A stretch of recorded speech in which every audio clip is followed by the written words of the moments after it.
Ningependa kumtambulisha Daktari Samir Anwar ambaye ni mtaalam wa ukarabati. Nadhani swali la kwanza tunalopaswa kuuliza ni mtaalam wa ukarabati ni nani? Mtaalam wa ukarabati ni daktari ambaye anabobea katika masuala ya kimwili na ukarabati wa ulemavu. Na sio tu kuangalia upande wa kimwili wa mambo, bali kuwa na mtazamo wa jumla zaidi. Hiyo inajumuisha kuangalia masuala ya kisaikolojia ya ulemavu uliopatikana, masuala ya marekebisho, pia kuangalia kurudi kazini, kurudi kwenye shughuli za burudani, ngono na majukumu ya maisha kwa ujumla, kwa lengo la kuongeza urejeshaji na kuboresha ubora wa maisha. Basi, nitampataje daktari wa ukarabati ikiwa nitamhitaji? Kwa kawaida, madaktari wa ukarabati hufanya kazi katika mazingira ya ukarabati, kama vile wodi maalum za ukarabati katika hospitali kubwa za jumla au hata katika vituo vya ukarabati vya pekee. Kuna idadi ya vituo kama hivyo kote nchini New Zealand na katika nchi zote za dunia. Na kupata huduma za daktari wa ukarabati na hata kituo cha ukarabati au timu kwa ujumla hufanyika kupitia mfumo wa rufaa, ama kutoka kwa wodi za upasuaji au matibabu ya haraka, au kutoka kwa madaktari wa huduma ya msingi au wataalamu wengine wa afya katika jamii. Ulitaja timu ya ukarabati. Unamaanisha nini kwa timu? Hii ni sehemu ya kipekee ya utaalamu huu. Inafanywa kwa ushirikiano wa timu. Daktari wa ukarabati hawezi peke yake kuendesha mchakato wa ukarabati. Inahusisha timu kubwa ya wataalamu wa tiba, na hiyo inajumuisha wataalamu wa tiba ya mwili, wataalamu wa tiba ya kazi, wataalamu wa tiba ya usemi na wataalamu wengine wengi katika uwanja huu. Kwa hiyo, katika mchakato wa ukarabati, je, lazima niwe mgonjwa wa nje? Je, naweza tu kuja na kukutembelea na kurudi nyumbani, au lazima niende na kukaa hospitalini kwa muda? Inategemea asili ya ulemavu. Kuna ulemavu fulani ambao unahitaji ukarabati wa ndani wa haraka mara baada ya hatua ya awali. Hata hivyo, ikiwa ulemavu hauathiri sana kazi ya mgonjwa katika jamii, basi wanaweza kuja kama wagonjwa wa nje, au hata wanaweza kupokea ukarabati katika jamii yenyewe. Hiyo ni kusema huduma nyumbani. Kwa hiyo, nikitembelea kituo cha ukarabati, nimepata kiharusi, ningetarajia nini kitokee? Utapitia mchakato wa tathmini awali, kuangalia kiwango cha sasa cha kazi. Ni upungufu gani? Ni matatizo gani? Mgonjwa kwa kawaida hutathminiwa na wanachama wote wa timu. Hiyo inajumuisha daktari, mtaalamu wa tiba ya mwili, mtaalamu wa tiba ya kazi, mtaalamu wa tiba ya usemi, wauguzi, wafanyakazi wa kijamii na kadhalika. Naweza kufafanua zaidi juu ya shughuli maalum za hawa wataalamu. Hata hivyo, kipengele muhimu zaidi cha mchakato huu wa awali wa tathmini ni kuangalia malengo ambayo mgonjwa huyu maalum na au familia yake wanataka kufikia. Mara malengo haya yamewekwa, basi hiyo inaiwezesha timu ya ukarabati kupanga mchakato wa ukarabati kwa njia ambayo inalenga malengo hayo na kumsaidia mgonjwa kuyafikia na kufanikiwa kurudi nyumbani. Nimesikia kuwa ni muhimu nipate ukarabati mapema baada ya kiharusi changu. Kwa nini hivyo? Swala kuu hapa ni kwamba hatua za awali za ukarabati bora zaidi. Tafiti zimeonyesha kuwa urejeshaji hutokea kwa kasi katika wiki za mwanzo baada ya kupata kiharusi. Na tunataka kutumia vizuri kipindi hiki cha urejeshaji kwa kuongeza nguvu ya ukarabati, hivyo kuongeza matokeo. Kwa hiyo, inachukua muda gani kuboresha baada ya kiharusi? Na je, nitarudi kwenye hali yangu ya kimwili niliyokuwa nayo kabla ya kupata kiharusi? Hiyo inategemea ukali na nguvu ya kiharusi cha awali, mahali kiharusi kilipo kwenye ubongo, uwepo wa magonjwa mengine tunaita, au hali nyingine za kiafya kama hali ya moyo au mapafu inayozuia mchakato wa ukarabati au hata masuala ya kisaikolojia.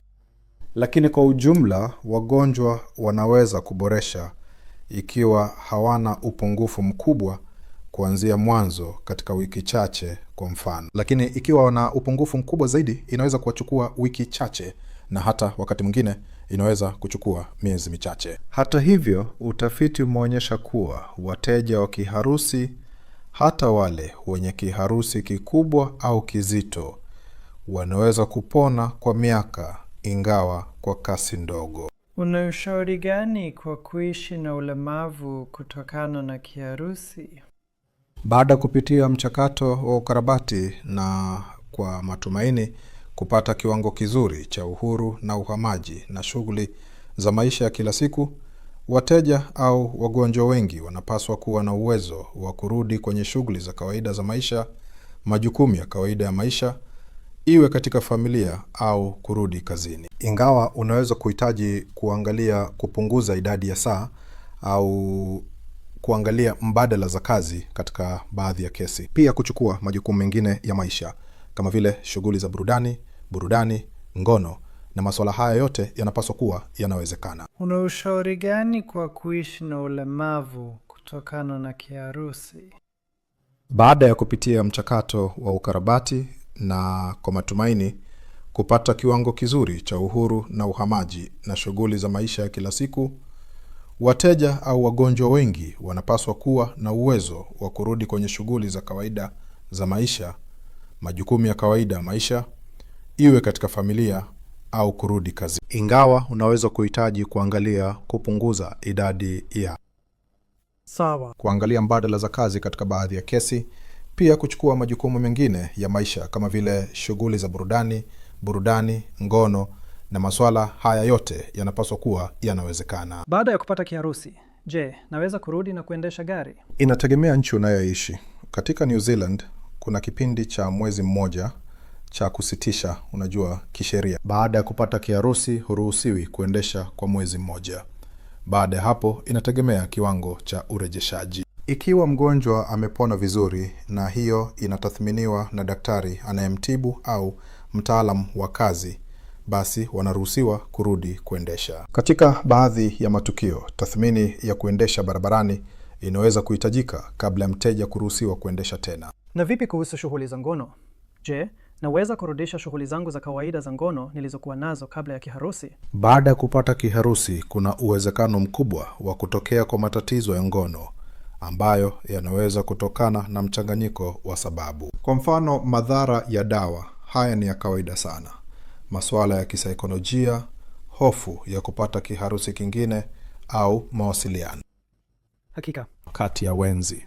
Hivyo, lakini haya yote si vikwazo vikubwa dhidi ya kuanza tena shughuli za ngono ambayo inapaswa kuwa lengo. Na elimu na ushauri kidogo inaweza kuhitajika kufanikisha hilo. Kwa nini ni muhimu kubaki na shughuli baada ya kupata kiharusi kama sehemu ya urejeshaji wangu? Kweli, kutokuwa na shughuli kunaongeza nafasi yako ya kupata kiharusi. Utafiti umeonyesha kuwa kutokuwa na shughuli za mwili kunaweza kuwa sababu ya hatari ya kupata kiharusi mwanzoni. Na ikiwa utaongeza shughuli zako za mwili, basi nafasi zako za kupata kiharusi zinapungua. Kwa hivyo, baada ya kupata kiharusi, ikiwa umepata kiwango kizuri cha uhuru wa kimwili na uhamaji, basi mazoezi yaliyoongozwa na mtaalamu wa mazoezi ya mwili yanapaswa kuwa lengo. Nimesikia msemo, tumia au upoteze. Je, hiyo inahusiana na urejeshaji? Kweli, ni muhimu kwamba tujaribu na kuboresha urejeshaji wa kazi ya sehemu iliyoathirika ya mwili.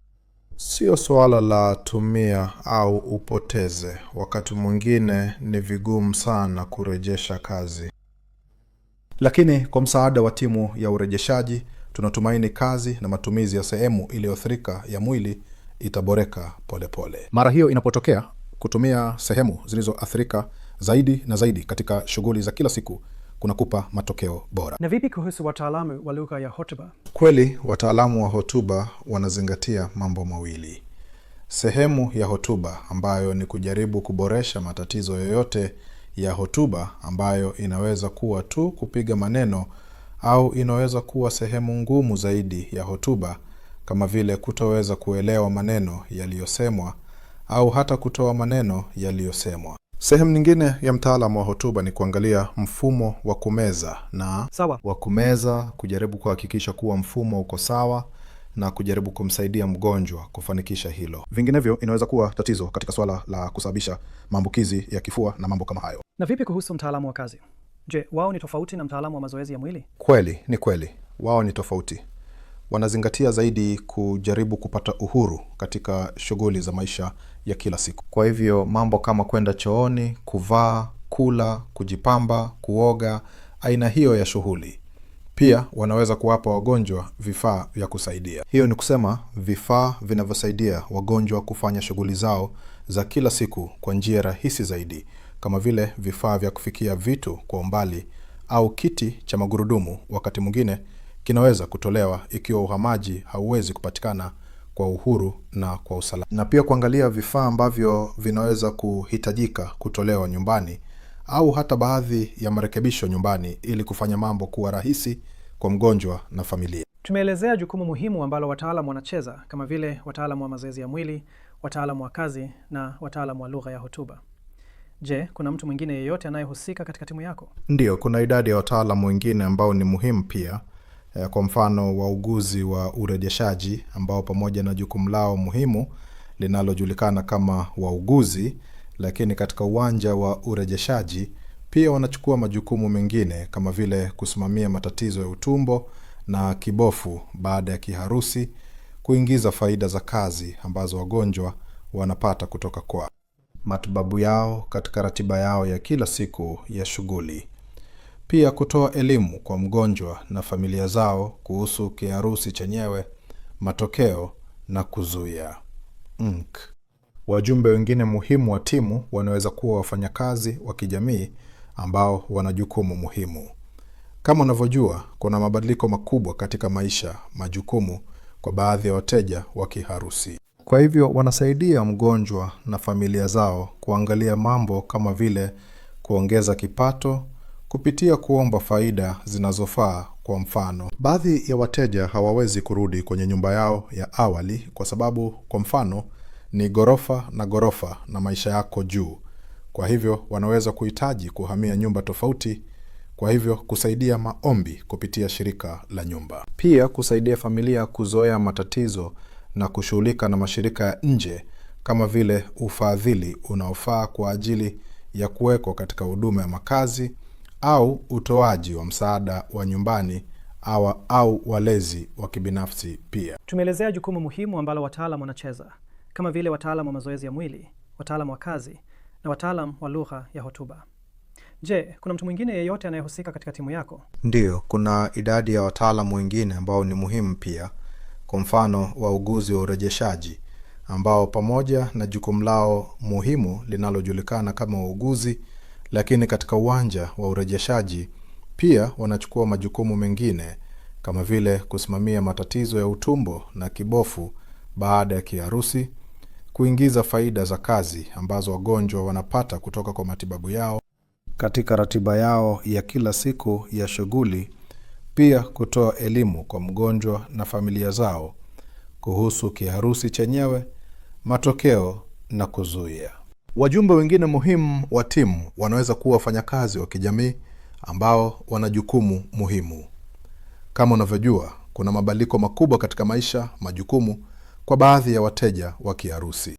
Kwa hivyo wanasaidia mgonjwa na familia zao kuangalia mambo kama vile kuongeza kipato kupitia kuomba faida zinazofaa. Kwa mfano, baadhi ya wateja hawawezi kurudi kwenye nyumba yao ya awali kwa sababu, kwa mfano, ni ghorofa na maisha yako juu. Kwa hivyo wanaweza kuhitaji kuhamia nyumba tofauti. Kwa hivyo kusaidia maombi kupitia shirika la nyumba, pia kusaidia familia kuzoea matatizo na kushughulika na mashirika ya nje kama vile ufadhili unaofaa kwa ajili ya kuwekwa katika huduma ya makazi au utoaji wa msaada wa nyumbani au walezi wa kibinafsi pia. Msaada wa nyumbani ni nini katika hili? Kweli, msaada wa nyumbani ikiwa mgonjwa anaishi peke yake na wamepona kwa kiwango ambacho wanaweza kuishi peke yao, Hata hivyo, hawawezi kushiriki katika kazi nzito za nyumbani.